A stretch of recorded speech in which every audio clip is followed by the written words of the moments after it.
अस्सलामुअलैकुम। Straight talk में खुश आमदीद। आपके साथ मैं हूँ आयशा बख्श। हुकूमत पाकिस्तान ने मारकाए हक ऑपरेशन बुनियानुम मरसूस की आला हिकमत अमली और दुश्मन को शिकस्त फाश देने पर जनरल सैयद आसिम मुनीर को फील्ड मार्शल के ओहदे पर तरक्की देने की मंजूरी दी है।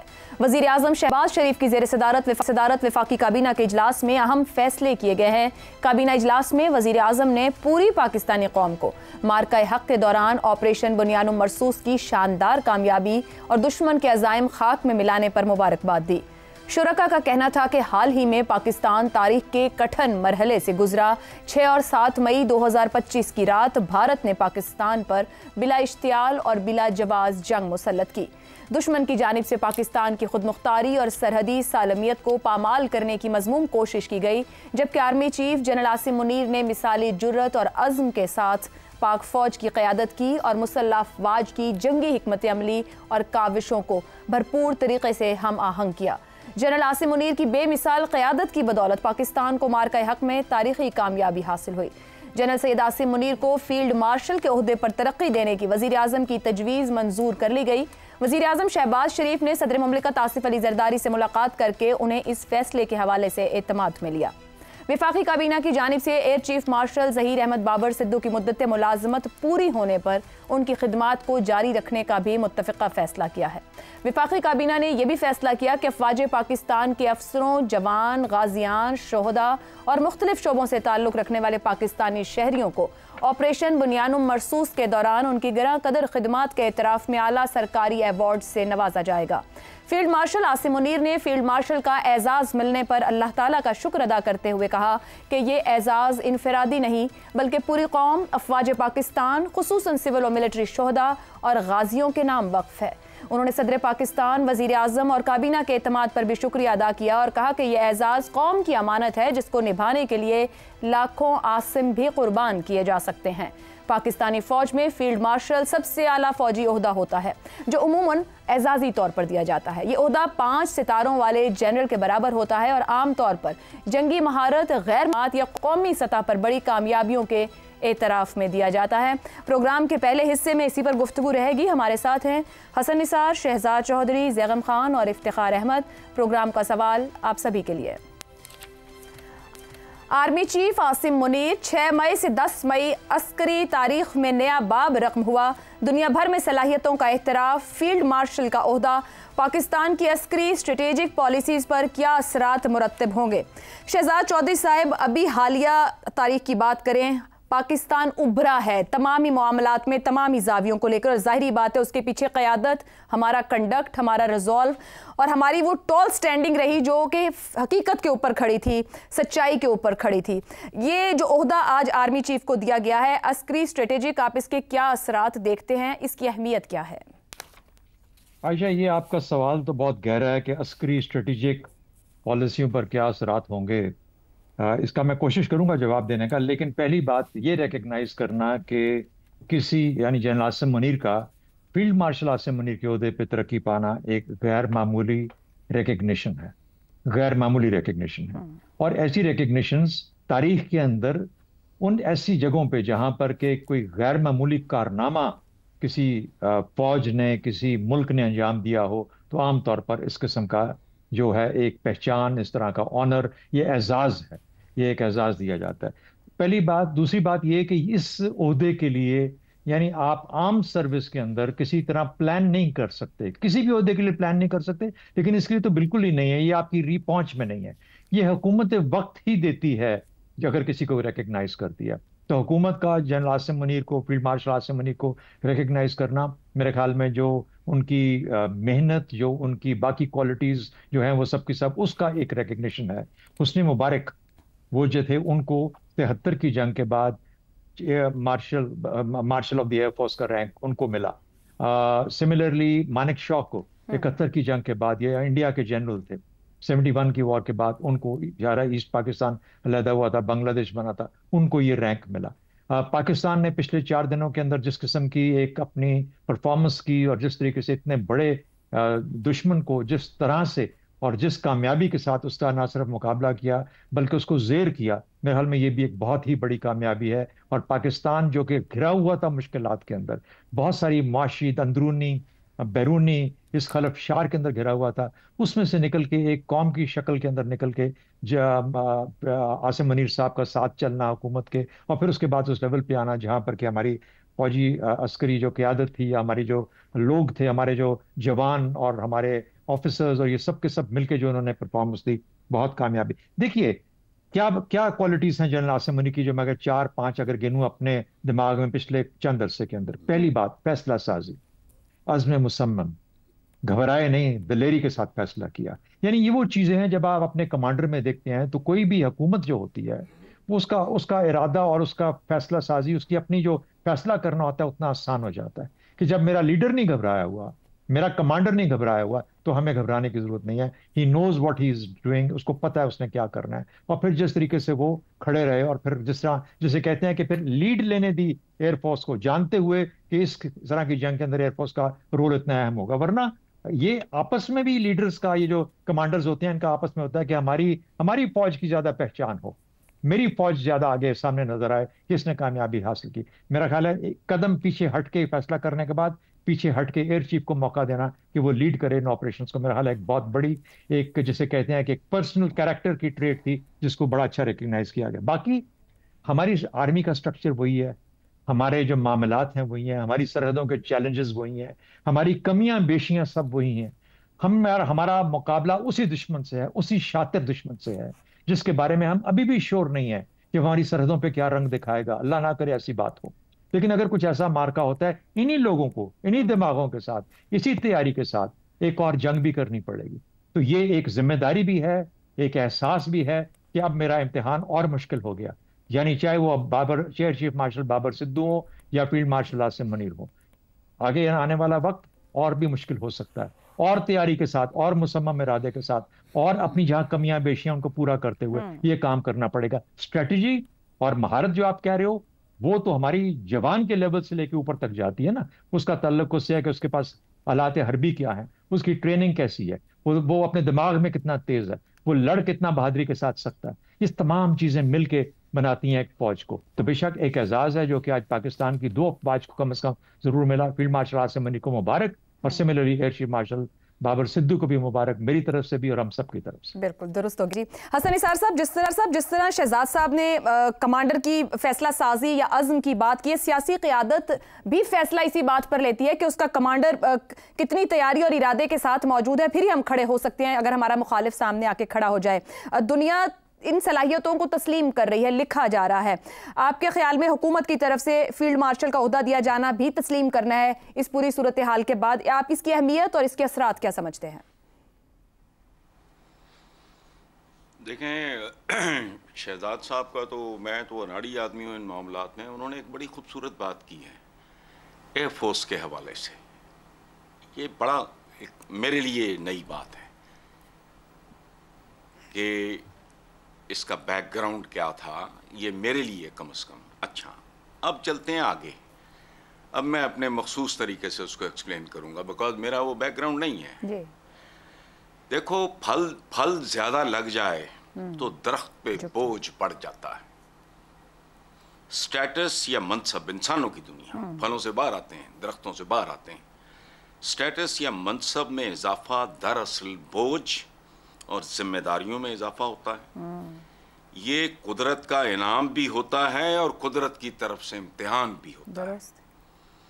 ज्यादा कुव्वत बर्दाश्त, देखो, ज्यादा फोकस, ज्यादा एनर्जी, ज्यादा मेहनत, ज्यादा मैग्नेनिमिटी, ज्यादा कुव्वत बर्दाश्त वगैरह तो अपनी जगह पे, ये मनसब का तकाजा मैं बता रहा हूं।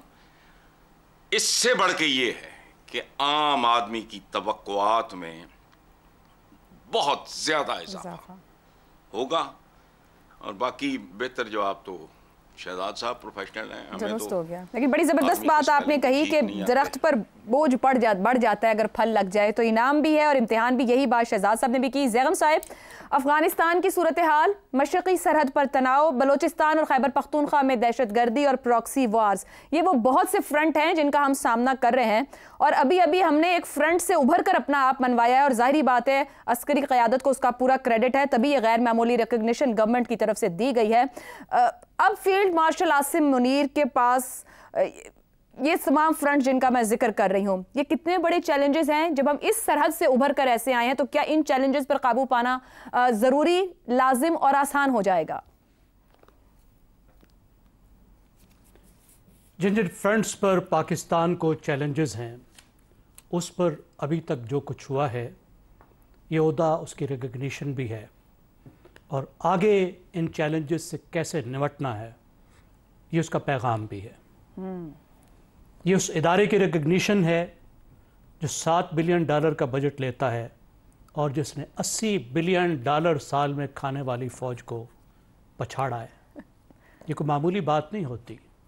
थोड़ा सा एडवांटेज भी, 30-40% का एडवांटेज भी बहुत बड़ा एडवांटेज बन जाता है दो मुसल्लह अफवाज के दरमियान में। तो इसकी अदारा जाती सलाहियत फ़ौज की, जिसको उसने हर रोज़ काम करके बरकरार रखा है, उसका एतराफ़ है, उसकी स्ट्रेटजी का एतराफ़ है, उसकी हिम्मत हौसले का एतराफ़ है, और ये तीनों फ़ौजों का एतराफ़ है और उनकी लीडरशिप का। लेकिन आपने जिन चैलेंजेस का बात की, उससे ये बात किस तरह जुड़ी हुई है? देखिए, दुनिया को एक पैगाम है, हमारे आसपास, हमारे रीजन को, उन दुश्मनों को जो हमारे घर में बैठे हुए हैं। अगर भारत ये कहता है कि ऑपरेशन सिंदूर जारी है, जिसका मतलब है वो सस्टेन्ड स्टैंड ऑफ चाहता है, एक नियर वार को जारी रखना चाहता है, तो ये पाकिस्तान की तरफ से पैगाम है कि हम भी तैयार हैं। क्योंकि फील्ड मार्शल का जो होता है, ये एक वार टाइम होता है, एक गैर मामूली होता है। तो अगर वो एस्केलेशन करना चाहता है तो फिर पाकिस्तान भी उसको मैच करेगा। ये पाकिस्तान का पैगाम है। अब इससे 3 बातें जाहिर होती हैं। एक तो असर्टिव रीजनल पॉलिसी, कि पाकिस्तान की जो अब रीजन में पॉलिसी होगी उस तरह नहीं होगी जिस तरह पहले थी। अब रियायतें नहीं मिलेंगी कि आप बॉर्डर पर आकर यहाँ तमाशा खाना लगाओ या पाकिस्तान के अंदर आकर दहशतगर्दियाँ करो। ये मशरक़ के लिए भी पैगाम है, मगरिब के लिए भी पैगाम है। अब मैच किया जाएगा, पाकिस्तान अपनी सरहदों का भी तहफ़्फ़ुज़ करेगा और पाकिस्तान अपने अंदर होने वाले दुश्मनों के काम, उनका भी तहफ़्फ़ुज़ करेगा। यानी दूसरी बात क्या हुई? इंटरनल सिक्योरिटी पर भी इसके मुज़मरात होंगे। वो साबिका फाटा हो या बलूचिस्तान हो, दोनों जगह पे गेम बदल चुकी है। ये पहले ही कह दिया गया था कि रूल्स ऑफ द गेम यहाँ बदल चुके हैं, अब कोई रू रियायत नहीं है। और ये उसका मज़ीद पैगाम है कि अब लीडरशिप इन ऑर्डर हो चुकी है। ये वार टाइम सिचुएशन है। इस वक्त अंदर बैठकर आप दुश्मन का खेल नहीं खेल सकते, क्योंकि अब उसकी कोई गुंजाइश नहीं बची कि कैसे वक्त में जब सरहद पर भी मामलात इस तरह के हों, जंग जैसी सूरत हाल हो, और उस वक्त आप अंदर भी दुश्मन का खेल खेल रहे हों।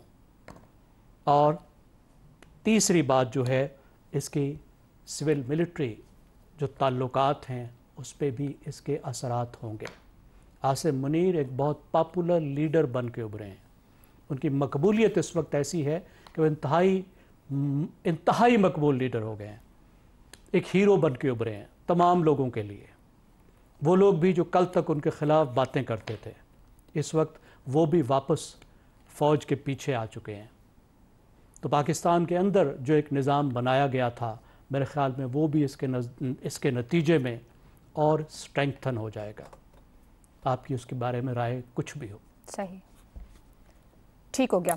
इफ्तिखार साहब, थोड़ा पॉलिटिकल भी इस पे बात कर दी। ज़ैगम साहब, मगर आपसे पहला सवाल अब मैं रखूंगी भारत के ज़ाविये से कि गोदी मीडिया तो ऑलरेडी पाकिस्तान की जो पूरी कारकर्दगी रही इस ऑपरेशन के दौरान बौखलाहट का शिकार रहा, कोई हकायक, कोई शवाहिद सामने नहीं रख सका। मगर शहबाज शरीफ साहब ने फरमाया कि पाक फौज ने 71 का बदला ले लिया।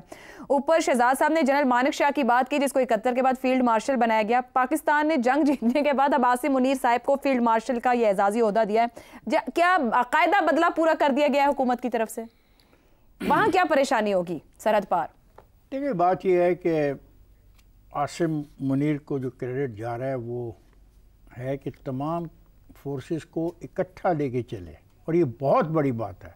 जिस तरह शहजाद साहब ने कही है कि किसी दूसरी फोर्स को इम्पोर्टेंस देने के लिए पीछे हटना, क़यादत करना, ये बहुत बड़े दिल गुर्दे वाली की बात होती है।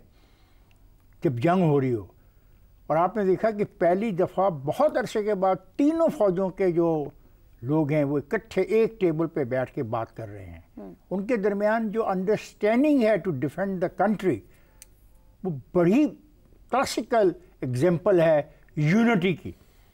और यूनिटी ऑफ कमांड का क्रेडिट बिल्कुल आसिम मुनीर को जाता है, और ये साबित हुआ है कि वो इस कैपेसिटी का आदमी है। और इस जंग से कुछ दिन पहले जो बयान उसने दिया था, उसने कहा था कि अब टफ टाइम है, हार्ड बात करेंगे। उसकी तो जंग नहीं हुई थी ना। अब उस जो लफ्ज़ उन्होंने कहे थे वो साबित किए सब ने मिलके। सिंधु ने को भी शामिल करें, आप बैरिया वाले को भी शामिल करें, आप इनको भी शामिल करें। इन्होंने एक यूनाइटेड टीम के तौर पे अपने अपने जो मोर्चे थे उनको ना डिफेंड किया, बल्कि अपने मोर्चों पे अचीव करके दिखाया। तो मैं समझता हूँ सबसे बड़ी बात तो ये है। दूसरी बात जो है वो है कि उन दोस्तों को समझना चाहिए जो पाकिस्तान में बैठ के हर वक्त खराबियों को ढूंढते रहते हैं। मैं 20वें मरतबा कह चुका हूँ कि दुश्मन बदनीयत है, वो किसी वक्त भी कुछ कर सकता है, और जब वो बदनीति पे उतरेगा तो वो फिर लिहाज नहीं करेगा कि कौन किसके साथ है और कौन किसके साथ नहीं है। वो पाकिस्तान के ख़िलाफ़ लड़ेगा। वो पाकिस्तान को तबाह करने के लिए जो अखंड भारत का तस्वर है वो उस पर खड़ा हुआ है। हम एग्रेशन पे नहीं है, हमें किसी का रकबा नहीं लेना, लेकिन ये भी तो देखो हमारा रकबा लिया गया और उस पर फ़ख्रिया तौर पे दावे किए गए बाद में कि देखा हमने रकबा ले लिया इनसे। हम रकबा नहीं लेना चाहते, लेकिन ये भी तो नहीं हो सकता कि कोई इसको गज़ा समझे। ये भी तो नहीं हो सकता कि बलूचिस्तान के अंदर तुम हमारे खिलाफ एक ऐसी जंग लड़ो जिसका तुम ऐलान करने की जरूरत नहीं कर सकते हो। ये भी नहीं हो सकता कि तुम खैबर पख्तूनख्वा की बाउंड्रीज को इस्तेमाल करो। तो मैं समझता हूँ ये बात मेरे दोस्त ने कही है, बड़ी अच्छी कही है जैगम साहब ने, कि अब अंदर के दुश्मनों को भी वाज़ेह तौर पे ये ऐलान पहुँच जाना चाहिए कि उनके लिए भी पाकिस्तान की दुश्मनी को छोड़ना होगा, पीछे हटना होगा, वरना उनके लिए भी यहाँ पे कोई जगह नहीं। उसकी एक वजह है, दुश्मन फैसला नहीं करता कि किसको मारना और किसको नहीं मारना। दुश्मन मुल्कों को मारता है, वो शहरों पे हमले करता है, वो सिविलियन आबादी पे हमले करता है, और उसने किए, और फखरिया तौर पे वो कहता है कि मैंने किए हैं, मेरा क्या बिगाड़ लोगे। मैं एक बात पे यकीन रखता हूँ, ये जो ओहदा उनको मिले है, एक स्टार बढ़ा है, लेकिन इस एक स्टार के बढ़ने से जो मैसेज गया आर्म फोर्सेस में वो ये है कि well done, keep it up, fight. और ये मैसेज फिर पाकिस्तान के अवाम को भी गया है कि उनकी इज़्ज़तों की तहफ़्फ़ुज़ करने वाला जो इदारा है वो इकट्ठा है, उसमें यकजहती है और वो तैयार है। सो ये क्रेडिट जहाँ आसिम मुनीर को जाता है वहाँ पाकिस्तान की कौम को भी जाता है। तो ये बिल्कुल दुरुस्त फैसला है पाकिस्तान की काबीना का, और जो ये फैसला किया उन्होंने, यही फैसला उनसे तवक्को की जा सकती थी। और जंग जब कभी भी होगी हम तैयार हैं, हम चाहते नहीं लेकिन हम तैयार हैं, जो होगा फिर देखी जाएगी। दुरुस्त का इफ्तिखार साहब, इम्तिहान आगे भी आ सकते हैं और इम्तिहान के अंदर सुरखरू होना ये साबित किया हमारी अस्करी क़यादत ने, और फिर इसीलिए एजाज़ और इनाम भी उनके लिए हैं, क्योंकि आने वाले इम्तिहानों में भी उन्हें इसी तरीके से मुल्क की सरहदों की हिफाजत करनी है। अगले मामले और मौजू की तरफ बढ़ेंगे। 4 साल की तवील कानूनी जदोजहद के बाद आखिरकार नूर मुकद्दम कत्ल केस में आला अदालत का फैसला आ गया है। सुप्रीम कोर्ट ने मरकजी मुजरिम जाहिर जाफर की अपील मुस्तरद करते हुए सजाए मौत को बरकरार रखा। जस्टिस हाशिम काकड़ की सरबराही में 3 रुकनी बेंच ने फैसला सुनाया है। मुजरिम को कुछ दफात में सजा पर रियायत भी दी गई, मगर अदालत ने 302 के मुकदमे में सजाए मौत को बरकरार रखा। नूर मुकद्दम को 20 जुलाई 2021 को इस्लामाबाद के पौश इलाके में सफाकाना तशद्दुद के जरिए कत्ल किया गया। मुकदमे की बाकायदा समाअत अक्टूबर 2021 में शुरू हुई। मुलजिम का ट्रायल 4 माह 8 दिन जारी रहा, जिस दौरान 19 मुलजिमान के बयानात कलम बंद किए गए। 24 फरवरी 2022 को सेशन कोर्ट ने जाहिर जाफर को सजाए मौत दी। मार्च 2023 में इस्लामाबाद हाई कोर्ट ने अपील को मुस्तरद करते हुए जाहिर जाफर की सजाए मौत को बरकरार रखा। मुजरिम ने अप्रैल 2023 में सुप्रीम कोर्ट में अपील दायर की, जिसका हतमी फैसला करीबन 2 साल बाद आज सुनाया गया है। यूं 2 साल के प्रोसेस के बाद सुप्रीम कोर्ट ने भी सजाए मौत को बरकरार रखा है। 4 साल की लंबी और पेचीदा कानूनी जंग के बाद अदालत ने आखिरकार फैसला सुनाते हुए इंसाफ का वो मयार कायम किया है जिसकी मुआशरे को अशद ज़रूरत है। ताहम इस तवील और मुश्किल रास्ते ने अवाम के जहन में निज़ाम अदल की कारकर्दगी और बरवक्त इंसाफ की फराहमी के बारे में गहरे सवालात छोड़े हैं। अगर एक हाई प्रोफाइल केस जिसके शवाहिद, गवाह, मीडिया कवरेज सब कुछ वाज़ेह था, बार बार सवाल उठाए जाते रहे, उसमें भी इंसाफ के लिए 4 साल का इंतजार करना पड़ा, तो एक आम शहरी के लिए निज़ाम इंसाफ किस हद तक काबिल रसाई है। नूर मुकद्दम का ताल्लुक प्रिविलेज्ड घराने से था, मगर फिर भी इस केस ने वाज़ेह सबूतों के बावजूद कई कानूनी मोड़ लिए। नजरसानी की दरखास्तों, तिब्बी बुनियादों और कानूनी पेचीदगियों के सहारे मुजरिम को बचाने की कोशिशें होती रहीं। ये दुरुस्त है कि अदालत ने एक तारीखी फैसला सुनाया है जिससे पुरतशद्दुद जराइम करने वालों को वाज़ेह पैगाम भी गया है कि ताकत, पैसा या असर रसूख कातिल को नहीं बचा सकता। मगर इसी के साथ ये फैसला हमारे निज़ाम इंसाफ की सुस्त रफ्तारी, ताख़ीरी हरबों और कानूनी चालाकियों को भी आश्कार करता है। दुनिया के कई ममालिक में अदालतें जदीद टेक्नोलॉजी हत्ता के मसनूई जहानत की मदद से फैसले सुना रही हैं। वहाँ इंसाफ का मयार सिर्फ इंसाफ होता नजर आए नहीं, बल्कि जल्द, मौसर और सबके लिए यकसां है। हमें भी अपने अदालती निज़ाम में इस सोच को जगह देनी होगी। ज़ाहिर जाफ़र को सज़ा देना इंसाफ का पहला कदम है, मगर असल इंसाफ तब होगा जब इस फैसले की नज़ीर आम लोगों के लिए भी कायम होगी, जब किसी नूर को इंसाफ के लिए सालों इंतज़ार न करना पड़े। इसी पर पैनल के सामने सवाल रखेंगे, मगर सवाल ब्रेक के बाद। प्रोग्राम में एक बार फिर खुशामदीद। नूर मुकद्दम कत्ल केस पर ही सवाल रखेंगे पैनल के लिए। नूर मुकद्दम कत्ल केस 4 साल बाद सुप्रीम कोर्ट में ज़ाहिर जाफ़र की सजाए मौत बरकरार। निज़ाम इंसाफ में तकनीकी मसाइल, ताख़ीरी हरबे और खामियां, क्या वाकई इंसाफ हुआ या सिर्फ अदालती अमल की तकमील? हसन निसार साहब, एक प्रोसीजर है, मुल्जिम को सजा देनी है, इस प्रोसीजर से गुजरे, कानून के मुताबिक कार्रवाई, या वाकई इंसाफ हो गया, यानी बर वक्त शफाफ, जो हर फर्द के लिए काबिल रसाई हो? नहीं आशा, बिल्कुल हरगिज़ ऐसा नहीं है। वो कहते हैं ना, हमने वकीलों का तो ये तकिया कलाम है कि justice delayed is justice denied, hurried is buried. इतना हरी भी ना करें, इतना डिले भी ना करें। ओपन एंड शॉर्ट केस था। बाकी फिर जो चाहे आपका हुस्ने करिश्मा साहब साज करे। मैं एक सवाल अपने दोस्तों से करता हूँ, आपसे करता हूँ कि जब अदलिया छुट्टियों पे जाती है तो क्या जुर्म भी छुट्टी पे जाता है, जराइम भी छुट्टी पे जाते हैं? गोरों के ज़माने में तो इट इज़ अंडरस्टैंडेबल। एक तो वो गैर मुल्की थे, गासिब थे, काबिज थे, और उनके लिए यहाँ की गर्मी भी जहन्नुमा थी, एयर कंडीशनर्स भी नहीं थे।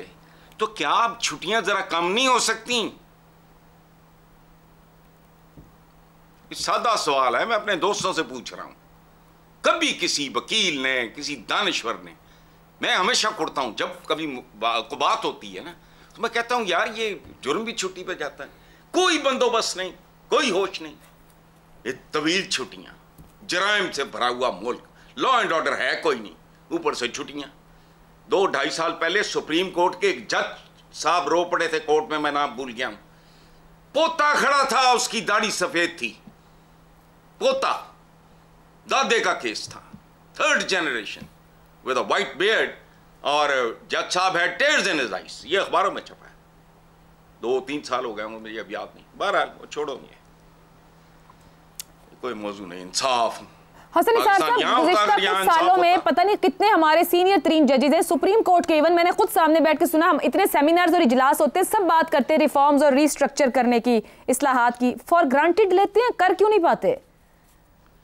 देखें, बात सुने आयशा, आखिरी जुमला एक मैं अर्ज कर रहा हूँ, इंसाफ नाम की अलफ भी इस मुल्क में मौजूद नहीं है, चूँकि ये अदालती इंसाफ सिर्फ एक किस्म है, इक्तसादी इंसाफ एक दूसरी। देखो, आखिरी जुमला हुजूर का है कि जब कुछ लोगों के पास ज़रूरतों से बहुत ज़्यादा इकट्ठा हो जाए तो ये जान लो कि बहुत ज़्यादा लोग बुनियादी ज़रूरतों से महरूम हो गए।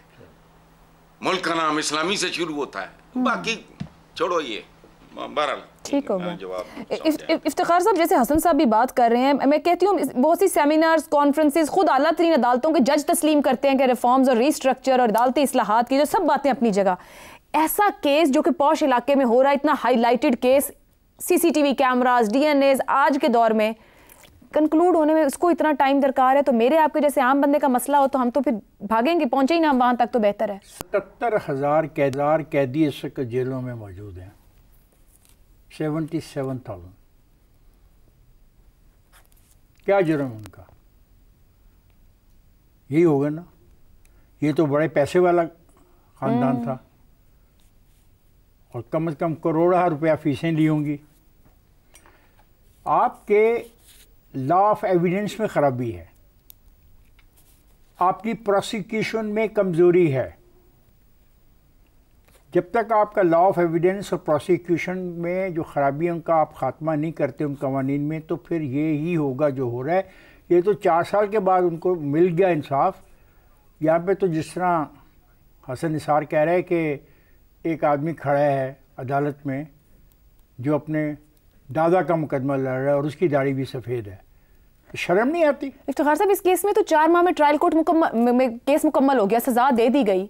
अगले 3 साल तो हाई कोर्ट, सुप्रीम कोर्ट में तो सब कुछ खत्म हो गया ना, मामला एविडेंसेस हो गया। ऐसे नहीं होता ना, ये जो दरख्वास्तबाजी है ना, ये दरख्वास्त, ये पिटीशन, ये दोबारा दरख्वास्त, इस दरख्वास्त का ये मतलब है, इस दरख्वास्त का ये मतलब है, फलाना कानून जो वो ये कहता है, फलाने मसले में ये। खान साहब, आज के जदीद दौर में फोन लोकेट हो जाते हैं, डीएनए का आपके पास मौजूद है, कैमरा सर्वेलेंस कितनी बढ़ गई है, हदें क्यों नहीं लगाई जा सकती, टाइम पीरियड क्यों नहीं बनाया जा सकता? मैं तो ये कहता हूँ कि ये हकीकत है कि जजेस और जर्नल और फौजी और हम सब मकतूलों के जनाजों में शरीक होते हैं, उनको अपने सामने दफन करते हैं, लेकिन उन कातलों को नहीं पकड़ पाते। तो ये फिर पूरी की पूरी कौम मुजरम है या नहीं है? इसको को भी देखो ना। क्या कानून इसलिए कि कानूनी पेचीदगियाँ इस किस्म की ख़त्म नहीं हो सकती और इंसाफ नहीं मिलना चाहिए? ये इंसाफ तो फिर बड़े घर के लोगों को मिल गया। मैं तो उन 77,000 लोगों की बात कर रहा हूँ, उनको भी तो इंसाफ चाहिए। और ये जो खेल चलाई जा रही है कि जनाब हमने इंसाफ के लिए अदालत में पेश होना है, अदालतों को भी बड़ा अच्छी बात की है हसन निसार ने। वो गर्मियों की बातें थी, वो नहीं रह सकते थे यहाँ पे। इनका क्या इशू है? ये क्यों अदालतें मन करके जाते हैं? आए कुर्बानी दे, पहले केस मुकम्मल करें, खत्म करें, केसेस मुकम्मल करें, उनको हल करें, उनको फारिग करें और सबसे पहले तरजीह उन मुकदमात को दे। फांसी के तमाम मुलजम जो हैं जिनको आपने सजाए मौत दी हुई है, सब काम छोड़ के उनका फैसला खुदा के लिए करें। उनके लिए हर रोज जो है किस तरीके से गुजरता है आप तसव्वुर नहीं कर सकते हैं। ठीक हो गया जी, एक ब्रेक लेते हैं। अदालत मील क्या वाकई इंसाफ दे रही है? इस ब्रेक के बाद प्रोग्राम के आखिरी हिस्से में एक बार फिर खुशामदीद। शहजाद साहब, इस नूर मुकद्दम केस में वसी मीडिया कवरेज रही, अवाम का एहतजाज भी रहा, इसने कितना मामले पर असर डाला और क्या इस असर या दबाव के बगैर भी इतना जल्द ये फैसला मुमकिन था या ये गैर जरूरी दबाव रहा? अफसोस से कहना पड़ता है कि मेरे ख्याल में किसी चीज़ का असर नहीं रहा। ये एक प्रोसेस थी जिसने अपने वक्त पे अपने तकमील को पहुंची। अगर ये अब भी कायम रहे तो बुनियादी बात ये मेरी तरफ से ये है कि नूर मुकद्दम तो पलक झपकते उसकी ज़िंदगी ख़त्म हो गई, लेकिन ज़ाहिर जाफर 4 साल उसके बाद भी जिंदा रहा। ये तकलीफ दे अमल है, ये तकलीफ वाली बात है। उसकी ज़िंदगी 4 साल कम क्यों थी नूर मुकद्दम की? अगर उसको अपने वक्त पे मरना होता या जब भी उसकी ज़िंदगी ख़त्म होनी थी, इसकी ज़िंदगी साथ ख़त्म क्यों ना हो पाई? हमारे बच्चे और बच्चियाँ, छोटे मासूम बच्चे और बच्चियाँ, उनके साथ क्या क्या ज्यादतियां इस मुल्क में नहीं होती? कौन सा ऐसा और आपको सबूत चाहिए? डीएनए टेस्ट है, लोग मान जाते हैं कि हमने ये किया। क्या वजह है कि उनके जो मुजरिम है उनको सजा फौरन नहीं मिलती? ये कौन सा तरीकाकार है? आपको बताया हसन निसार साहब ने कि justice delayed is justice denied. Islam का तरीका क्या है? कितना लंबी प्रोसेस होती थी मुकदमे के फैसले तक पहुंचने के लिए? काजी कितनी देर लगाता था? फौरन इस किस्म के मुकदमात के अंदर फैसला होता था, सर कलम कर दिया जाता था। गो, अब जमाना वो नहीं है, एंग्लो सैक्सन लॉ है। एंग्लो सैक्सन लॉ कहता है कि इंसाफ होना चाहिए और इंसाफ होते हुए दिखना भी चाहिए। वो दिखने का जो प्रोसेस है वो इतना लंबा है कि उसके अंदर बेशुमार किस्म के असरात काम करते हैं। आप अपील में चले जाते हैं, इंट्रा कोर्ट अपील में चले जाते हैं, उसके बाद आप कोई और बहाना मार लेते हैं मेडिकल वाला, उसके बाद अगर आपका इन्फ्लुएंस और पैसा है तो आप पैसा चलाते हैं और अपना असर रखते हैं मुआशरे के अंदर, उसको चलाते हैं। अगर आप अमेरिकी शहरी हैं तो अभी भी आपको नहीं पता कि कल को अमेरिका की तरफ से कोई रिक्वेस्ट आ जाए कि हमारा बंदा है, इसको छोड़ दे, फिर हम क्या करेंगे? किसको मुंह दिखाने के काबिल होंगे?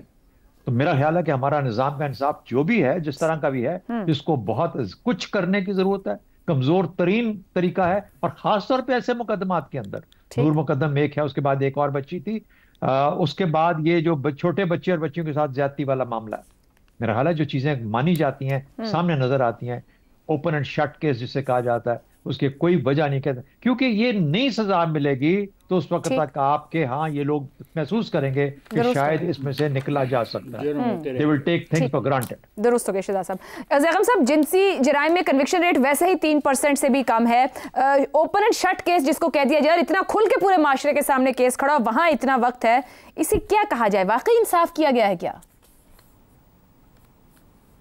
देखिए, नूर मुकद्दम के ख़ानदान को तो इंसाफ तो मिल गया, लेकिन मैं सोच रहा था कि अगर नूर मुकद्दम का बाप एक गरीब आदमी होता तो क्या फिर भी यह सज़ा होती? नहीं। या अब तक दियत देकर ये मुजरिम जो है ज़ाहिर जाफ़र छूट चुका होता? या अगर कत्ल ख़ानदान वालों ने खुद ही किया होता तो क्या फिर भी सज़ा होती? यहाँ तक बात पहुँचती या सुलह के मामला ख़त्म हो गया होता? मैं समझता हूँ इस केस में तो इंसाफ हुआ है। ड्यू प्रोसेस का अपना तकाजा है, लीगल ड्यू प्रोसेस को फॉलो करना था, और पाकिस्तान के स्टैंडर्ड से कोई बहुत लंबा मामला नहीं हुआ। 2022 में फैसला किया ट्रायल कोर्ट ने, 2023 में फिर हाई कोर्ट ने भी उस पर फैसला कर दिया, फिर 1.5 साल बाद जो है सुप्रीम कोर्ट का भी फैसला आ गया। यहाँ तो एक एक प्रोसेस पे 5-5, 10-10, 15-15 साल लगते हैं। ऐसे केस में तो 30-30 साल लग जाते हैं, और 30 साल बाद कुछ लोगों ने कत्ल भी नहीं किया होता, उसको आज़ाद कर दिया जाता है। कुछ लोग फांसी पे चढ़ चुके हैं और फिर सुप्रीम कोर्ट कहती है कि नहीं, ये बेकसूर था, इसको हम बाइज्जत बरी करते हैं। इसमें पुलिस को थोड़ी दाद देनी बनती है इस केस में, सही। लेकिन वजह यह है कि पूरा फोकस एक केस पे था, पूरे पाकिस्तान की उस पर नजर थी, और उसकी वजह है कि वो जिस तरह का खानदान था हम सब उससे आइडेंटिफाई कर सकते थे। बिल्कुल ठीक है। हम सबको अपनी बच्ची उसमें नजर आ रही थी, एक तालीम याफ्ता, अपर मिडिल क्लास, इस तरह की बच्ची। ठीक है ज़ैगम साहब, वक्त की कमी है, इजाजत चाहेंगे। अल्लाह हाफ़िज़।